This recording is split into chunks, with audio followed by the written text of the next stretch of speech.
Hello বন্ধুরা, welcome back to my channel. তোমরা সবাই কেমন আছো? আশা করছি ভালো আছো, আর আমিও ভালো আছি। তো বন্ধুরা, মা কালকে বাজার থেকে অনেকগুলো আম এনেছে। তো আমগুলোর সাইজ দেখেছো? এক একটাই এক একটাই 500-র বেশি হয়ে যাবে। তো আজকে এই আমটা দিয়ে আমি আমসত্ত্ব বানাবো, কাঁচা আমের আমসত্ত্ব। তো পুরো ভিডিওটা দেখো, আশা করি তোমাদের ভালো লাগবে। আর ভিডিওটার শেষে কিন্তু অবশ্যই বলে যেও যে কাঁচা আমের আমসত্ত্বের রেসিপিটা তোমাদের কেমন লাগলো। তো চলো, এখানে কিন্তু আমটা কিন্তু অনেকটাই বড়, সেই জন্য আমি একটাই নিয়েছি। তোমরা যতটা পরিমাণে বানাবে ততটা নিতে পারো। তো চলো, আমটাকে আগে ভালো করে খোসাটা ছাড়িয়ে কেটে নিই। তো এই যে বন্ধুরা, আমি কিন্তু আমের খোসাগুলো ছাড়িয়ে এই যে আমটাকে কেটে নিয়েছি। তো আমের আটিটা এত পরিমাণে শক্ত যে আটিটা দেখো আমি কাটার চেষ্টা করেও কিন্তু কাটতে পারিনি। সেই জন্য সাইড থেকে কিন্তু এমন করে করে কেটে নিয়েছি। তো খুব বেশি ছোট করার দরকার নেই, বড় বড় করেই কেটেছি। চলো এবার আমগুলোকে সেদ্ধ বসাই। কিন্তু কড়া বসিয়ে দিয়েছি। এরপর কিন্তু আমি জল দিয়ে দেব।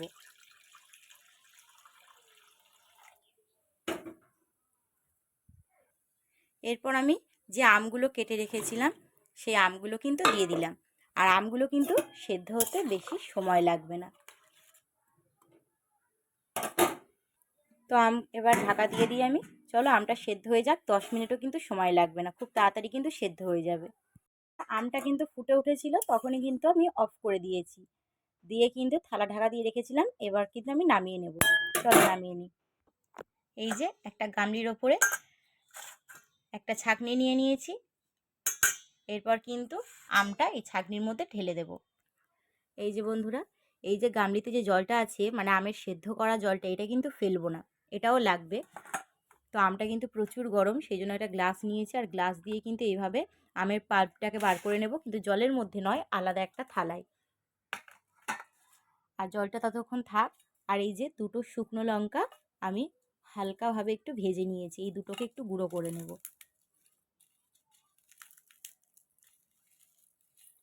বেশি মিহি করব না, একটুকুনি যাতে দেখা যায় আমের এটার মধ্যে। চলো একটু গুঁড়ো করে নিই। তো এই যে লঙ্কাগুলোকে গুঁড়ো করে নিয়েছি। এরপর কিন্তু আমের পাল্পটাকে কিন্তু ছাঁকনি দিয়ে বার করে নিতে হবে। তোমরা এমনিও কিন্তু ম্যাশ করে নিতে পারো, সেটা কোনো কথা না। কিন্তু এই যে আমের ভেতরে এই যে লম্বা লম্বা যে সুতোর মতন থাকে, এগুলো কিন্তু ভালো লাগবে না, সেই জন্য। তো এক হাতে কিন্তু খুব প্রবলেম হচ্ছে। চলো আগে ভালো করে আমের পাল্পটা বার করে নিই। এখানে কিন্তু আমি আমের শাঁসগুলো বার করে নিয়েছি। আর এই যে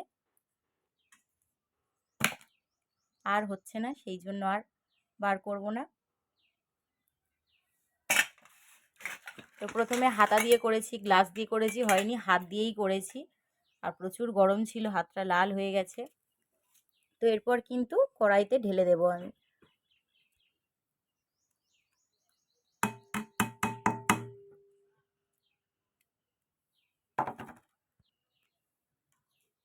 তো এই আমের পাল্পের মধ্যে বন্ধুরা দিয়ে দেব অল্প একটু লবণ, আর দিয়ে দেব চিনি। তো চিনিটা তোমরা এখানে প্রথমে আমটা দেখবে বন্ধুরা যে কেমন টক। যদি খুব টক হয় তোমরা তোমাদের পরিমাণ মতন দেবে। হালকা টক, হালকা মিষ্টি, একটু ঝাল ঝাল সেইভাবে। আর এই যে আমের যে জলটা, সেটাও কিন্তু আমি দিয়ে দেব, সবটাই দিয়ে দেব। এতে হয়তো আরও একটু জল লাগবে। তো আগে প্রথমে নেড়ে নিই। এখনও কিন্তু আমি গ্যাসে বসাইনি। তো চলো এইবার গ্যাসে বসাই। এরপর কিন্তু বন্ধুরা আমি গ্যাসে বসিয়ে দিয়েছি। দেওয়ার পর কিন্তু অনবরত নাড়তে হবে, যাতে ডেলা ডেলা না পাকিয়ে যায়।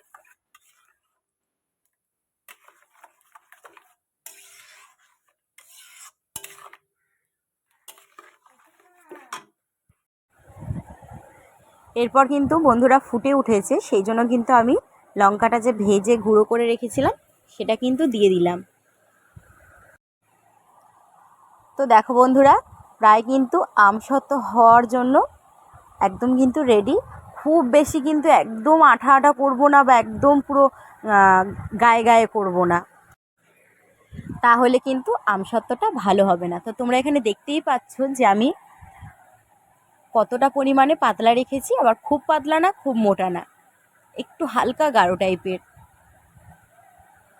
তো আমি কিন্তু নামিয়ে কিন্তু এখন ঠান্ডা করে নিয়েছি, খুব একটা বেশি ঠান্ডা করিনি, হালকা গরম আছে।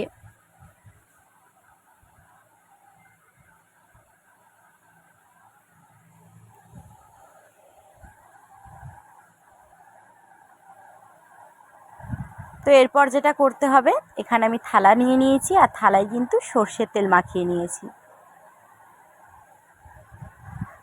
আমি দুটো থালায় সর্ষের তেল মাখিয়ে নিয়েছি,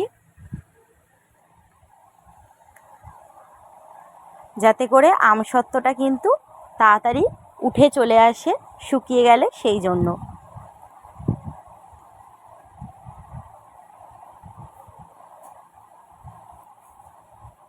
এরপর কিন্তু ভালো করে আমি থালায় নিয়ে নিয়েছি। আর দেখো বন্ধুরা, একটা থালাতেই ভালো করে হয়ে গেছে, তাই আরেকটা থালা কিন্তু আমার লাগেনি। আর এটা কিন্তু আমি একটু মোটা করেই রেখেছি। তো এরপর কিন্তু দেখো বন্ধুরা, আমি রোদে দিয়ে দিয়েছি। আর আমি যেহেতু একটু মোটা করে দিয়েছি, সেই জন্য কিন্তু আমার একটা গোটা দিন পুরো লাগবে রোদ খাওয়াতে। যদি তোমরা পাতলা করে দাও তাহলে কিন্তু হাফ বেলা রোদেই হয়ে যাবে, কারণ এখনকার যা গরম রোদ পড়েছে। তো আমি কিন্তু এখন প্রায় 1-1.5টা মতন বাজে, এই এখন আমি 1 ঘন্টা মতন রোদে রাখবো। আবার কিন্তু আমি কালকে রোদে দেবো, কালকে সারাদিনটা রোদে দিলে হয়ে যাবে।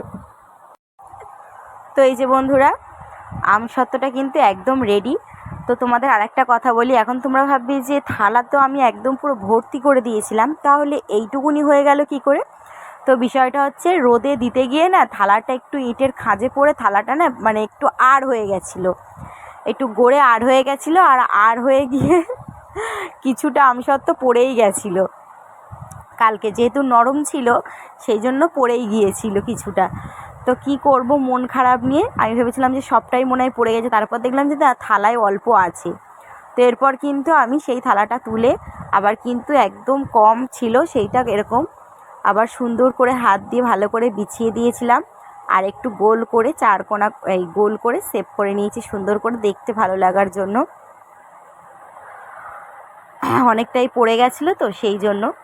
তো চলো, এরপর একটা ছুরি নিয়ে কিন্তু আমি আমসত্ত্বগুলো কেটে নিচ্ছি। তোমরা দেখে বুঝতেই পারছো কতটা নরম হয়েছে। আর আমসত্ত্বগুলো একদম কিন্তু যদি শুকিয়ে কাঠখড়টা হয়ে যায় একদম ভালো লাগে না, একটু নরম নরম বেশ ভালো লাগে খেতে। আর আমি কিন্তু আমসত্ত্বতে কোনো ফুড কালার দিইনি, দেখে মনে হচ্ছে না যে কাঁচা আম।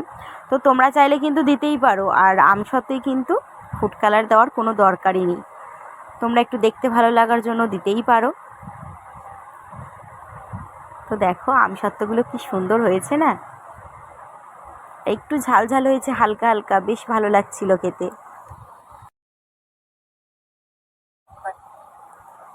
তো দেখো বন্ধুরা, আমি কেমন মোটা রেখেছি আমসত্ত্বটা, তোমরা চাইলে কিন্তু পাতলা পাতলা করতেই পারো। তো আমি এখন কিন্তু ছোট ছোট করে গুটিয়ে নেব। দেখেই তো জিভে জল চলে আসছে, মনে হচ্ছে এক্ষুনি খেয়ে ফেলি। তো এই যে বন্ধুরা, তোমাদের একদম কাছ থেকে দেখাচ্ছি, দেখো।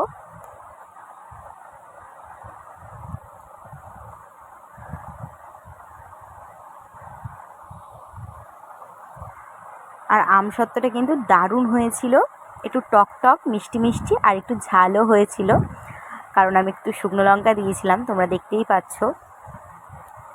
তো তোমরা এখানে ঝাল না চাইলে একদম লঙ্কা দেওয়ার দরকার নেই। তো একটু ঝাল ঝাল টক টক মিষ্টি মিষ্টি বেশ ভালো লাগছিল। তো বন্ধুরা, আজকে এই আমসত্ত্বর রেসিপিটা তোমাদের সবার কেমন লাগলো অবশ্যই কিন্তু কমেন্টে জানিও। তো চলো বন্ধুরা, টাটা, তোমরা সবাই ভালো থেকো, সুস্থ থেকো। তো বন্ধুরা, আর কেমন হয়েছে আমসত্ত্বর রেসিপিটা অবশ্যই কিন্তু জানিও। আর তোমরাও কিন্তু অবশ্যই এই সিজনে কাঁচা আমের আমসত্ত্ব বানিয়ে খেও, বা বানিয়ে কিন্তু রেখেও দিতে পারো, দারুণ লাগে কিন্তু খেতে, সত্যি বলছি। চলো টাটা।